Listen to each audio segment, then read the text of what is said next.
All right, welcome back to the channel. It's your boy Fanon, and in this video, we are going to be in the 140-pound division, where Devin Haney's team literally blows smoke in the face of Gervonta Tank Davis and claiming that they, again, are wanting to fight Gervonta Tank Davis.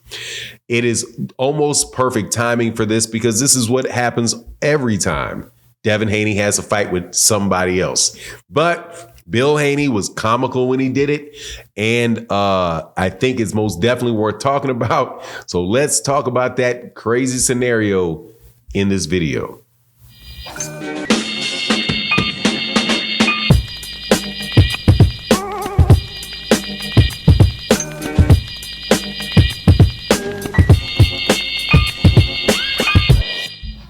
All right, welcome back to the channel. It's your boy Fanon, and in this video, we're going to talk about false flagging in boxing.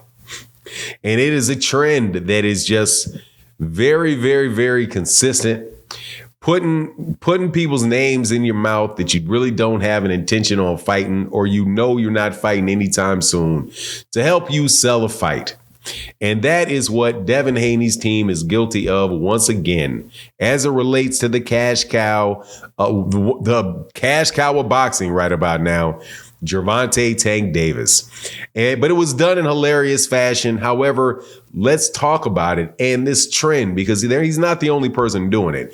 But the problem is that when you do that, the fans of that particular fighter are led by the nose once again, and then believing, well, he called him out and he didn't fight him. This guy's a duck. Before I get into the details of it, though, let me welcome you back to the channel. If you're new to the channel, please accept my invitation to hit the subscribe button, hit the bell icon so you can be notified of when we release more videos.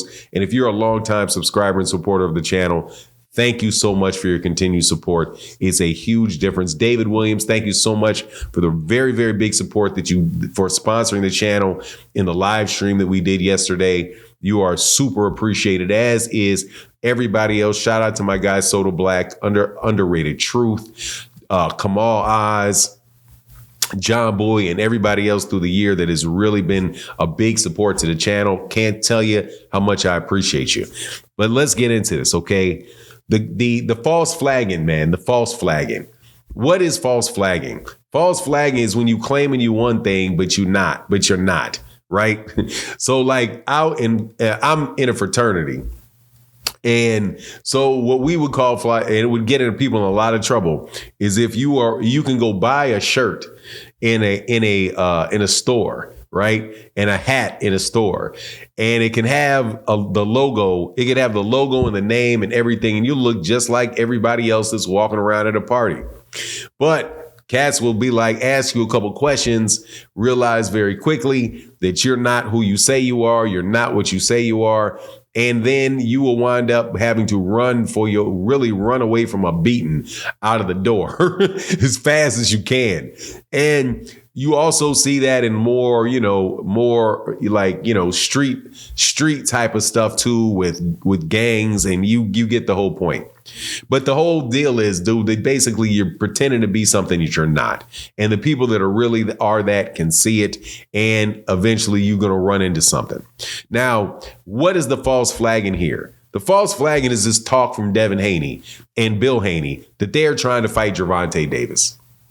They are not trying to fight Gervonta Davis. And once again, this is the third, fourth time that they have done this. Now, you may be the biggest fan in the world of Devin Haney, and that ain't no problem with that. He's an excellent, excellent fighter. He has definitely accomplished a lot in boxing.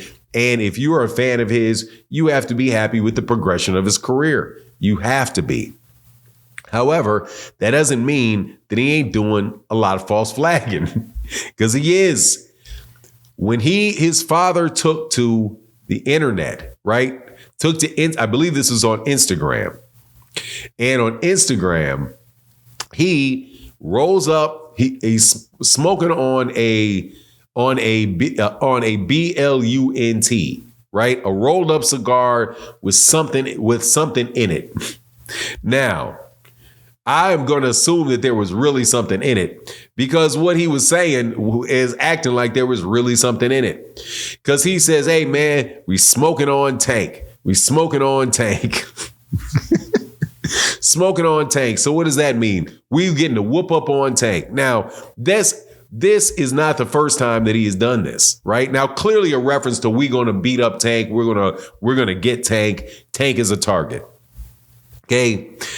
If you recall, in between the George Kambosos fight, the second George Kambosos fight, and the Vasily Lomachenko fight, Bill Haney and Devin Haney said the same thing, that they were willing and able to fight Gervonta Davis. In fact, Devin Haney even told Steven Espinoza of Showtime that he was ready to fight him in December.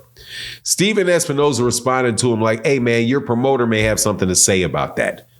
As in, man, come on, man, we know you're fighting Lomachenko next. Why are you acting like you're trying to fight this guy? Right now, you're not. Also, you go before that fight, before the Lomachenko fight, in between the first George Kambosos fight and the second George Kambosos fight. Bill Haney got on the Rise podcast and was talking to Calvin Ford, the trainer of Gervonta Davis, and talking about how they didn't have to fight George Kambosos next, how they could fight Gervonta Davis. But as we know, and what came out later from Bill Haney, was that they had already agreed to the rematch. The rematch was already locked in. He couldn't get out of that.